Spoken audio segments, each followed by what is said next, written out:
Ketika hari kiamat kelak, Nabi Muhammad adalah sosok yang sangat dibutuhkan saat itu. Kelak setelah seluruh manusia dibangkitkan dari alam kuburnya, mereka lantas digiring ke Padang Mahsyar. Padang Mahsyar merupakan tempat pertama yang akan dijadikan sebagai tempat berkumpulnya seluruh manusia yang telah mati. Kondisi manusia di sana beraneka ragam.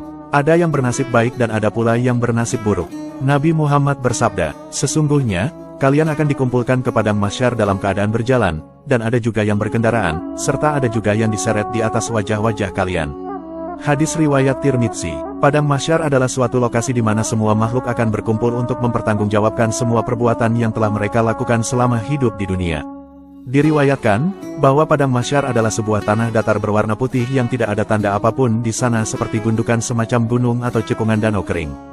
Jadi, semuanya benar-benar rata. Kelak manusia akan tiba tanpa alas kaki, tanpa benda yang menempel pada tubuh, dan dalam keadaan yang belum disunatkan.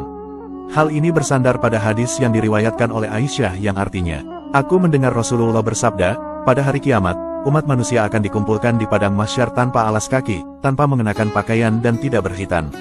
Aku bertanya kepada beliau, 'Ya Rasulullah, apakah laki-laki dan perempuan akan bercampur baur dan saling melihat aurat satu sama lainnya?'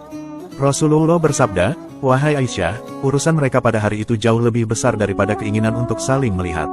Hadis riwayat Bukhari Muslim. Kelak ketika seluruh manusia dikumpulkan di Padang Mahsyar, matahari ditempatkan sejauh 1 mil di atas kepala mereka.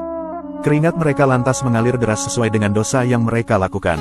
Mereka berdiri diam di tempat, tanpa gerakan atau suara selama 50.000 tahun untuk menantikan keputusan dari Allah yang Maha Kuasa dan Maha Bijaksana. Pada waktu tersebut, seluruh umat manusia akan diperiksa oleh Allah Subhanahu wa Ta'ala. Hari tersebut juga dikenal sebagai hari perhitungan yang sesungguhnya.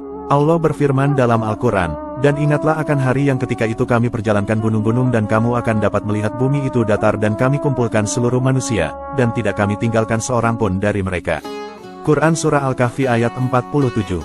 Kelak, kondisi seluruh manusia pada Yaumul Mahsyar adalah rata-rata akan mengalami ketakutan yang luar biasa, sebab seluruh manusia yang ada hanya mengingat dirinya dan mengingat setiap dosa yang dilakukan semasa hidupnya. Pada saat di Padang Mahsyar, diterangkan bahwa terdapat manusia yang berendam dalam keringatnya sendiri. Nabi Muhammad pernah bersabda, "Pada hari kiamat, matahari akan didekatkan kepada semua makhluk sehingga terletak 1 mil di atas kepala mereka. Pada saat itu, semua manusia akan dibanjiri oleh keringat sesuai dengan amal perbuatan yang mereka lakukan di dunia. Di antara mereka, ada yang keringatnya mencapai tinggi kedua mata kakinya, ada yang setinggi kedua lututnya, ada yang setinggi pinggangnya, dan ada yang setinggi mulutnya." Rasulullah kemudian memberi isyarat dengan mengarahkan tangannya ke arah mulutnya. Hadis riwayat Muslim. Inilah 3 hal yang dirasakan manusia ketika di Padang Mahsyar. Yang pertama, yaitu merasakan waktu yang sangat lama. Masa tunggu ini akan sangat menyiksa bagi orang-orang kafir. Namun tidak demikian bagi mereka yang dikehendakinya. Setiap orang menunggu giliran untuk dipanggil, diadili, dan menunggu keputusan Allah. Padahal, 1 hari di akhirat itu sama dengan 1000 tahun di dunia. Adapun yang kedua, mereka akan telanjang dan tidak beralas kaki. Di Padang Mahsyar, manusia tidak mengenakan sehelai kain pun, tidak beralas kaki dan dalam keadaan belum dikhitan. Dalam kondisi semacam ini, tidak mungkin bisa saling melihat satu sama lain sebab semuanya sibuk dengan urusan-urusannya masing-masing. Adapun yang ketiga, yaitu merasakan teriknya matahari karena sangat dekat. Di Padang Mahsyar, jarak antara manusia dan matahari itu sangatlah dekat. Oleh karena teriknya mentari, keringat manusia banyak bercucuran dengan amat deras sehingga merendam sebagian atau bahkan seluruh tubuh mereka sesuai amal mereka. Nabi Muhammad pernah bersabda, "Pada hari kiamat, matahari didekatkan kepada seluruh makhluk hingga berjarak 1 mil di atas kepala mereka, lalu seluruh manusia akan tergenang dalam peluh mereka berdasarkan kadar amalan mereka di dunia." Hadis riwayat Muslim. Ketika kondisi manusia banyak yang susah dan sengsara di Padang Mahsyar, maka mereka benar-benar menantikan syafaat pertolongan dan perlindungan dari para nabi. Namun, dari para nabi baik Nabi Adam, Nabi Nuh, Nabi Ibrahim, dan Nabi Isa pun angkat tangan saat dimintai syafaat oleh orang-orang mukmin di Padang Mahsyar. Dikisahkan, kelak ada sekelompok manusia beriman berinisiatif mendatangi Nabi Adam dengan suatu permohonan. "Wahai Nabi Adam, engkau adalah bapa segala manusia dan tercipta dengan kekuasaan Allah. Mohonkan kepada Allah agar mempercepat proses ini dan meringankan beban kita ini." Namun Nabi Adam menjawab, "Aku tidak berani berbicara di hadapan Allah karena waktu dahulu pernah bersalah sehingga dikeluarkan dari surga. Saat ini aku hanya berpikir untuk diriku." Nabi Adam kemudian mengarahkan agar manusia mendatangi Nabi Nuh sebagai Rasul pertama. Manusia kemudian mendatangi Nabi Nuh dan berkata, "Wahai Nabi Nuh, mohonlah kepada Allah agar mempercepat proses ini." Namun Nabi Nuh menjawab, "Aku tidak berani berbicara di hadapan Allah saat ini karena dulu aku pernah bermohon agar Allah menenggelamkan penduduk bumi sehingga banjir melanda." Nabi Nuh juga merasa bersalah dan malu berbicara kepada Allah, beliau hanya mengarahkan agar para manusia menghadap Nabi Ibrahim sebagai kekasih Allah. Kemudian para manusia menghadap Nabi Ibrahim.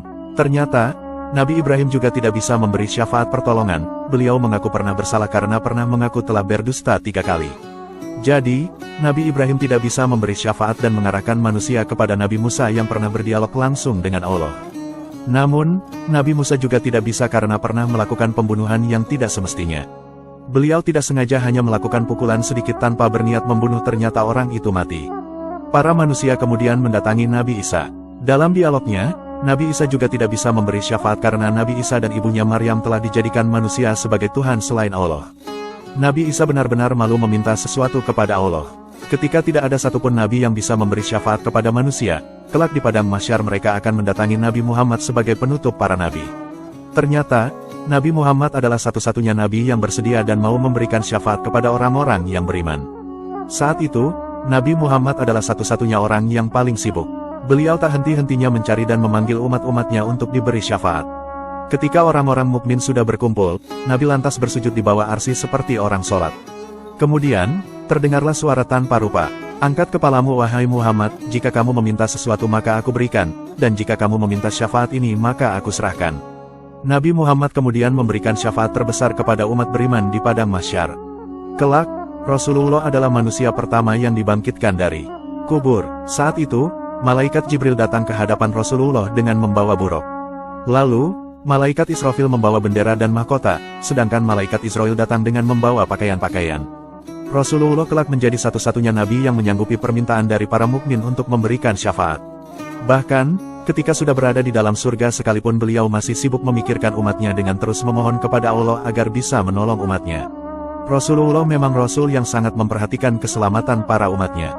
Bahkan saat diberikan pilihan oleh Allah antara memilih separuh umatnya masuk surga dengan syafaat, maka Rasulullah tetap memilih syafaat. Sebab, cakupan syafaat itu lebih luas dan menjadi hak setiap muslim yang beriman. Inilah 3 syarat untuk mendapatkan syafaat Nabi Muhammad di akhirat kelak. Syarat yang pertama, yaitu meninggal dalam keadaan tidak menyekutukan Allah. Nabi Muhammad pernah bersabda, "Aku bersaksi kepada kalian, bahwa syafaatku diperuntukkan bagi setiap muslim yang meninggal dalam keadaan tidak menyekutukan Allah dengan apapun."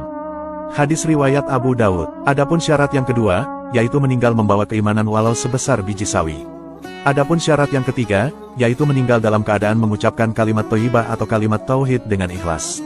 Nabi Muhammad pernah bersabda, "Aku bersujud ketiga kalinya dan disampaikan kepadaku jawaban yang sama. Setelah itu, aku mengangkat kepala dan memohon lagi, umatku.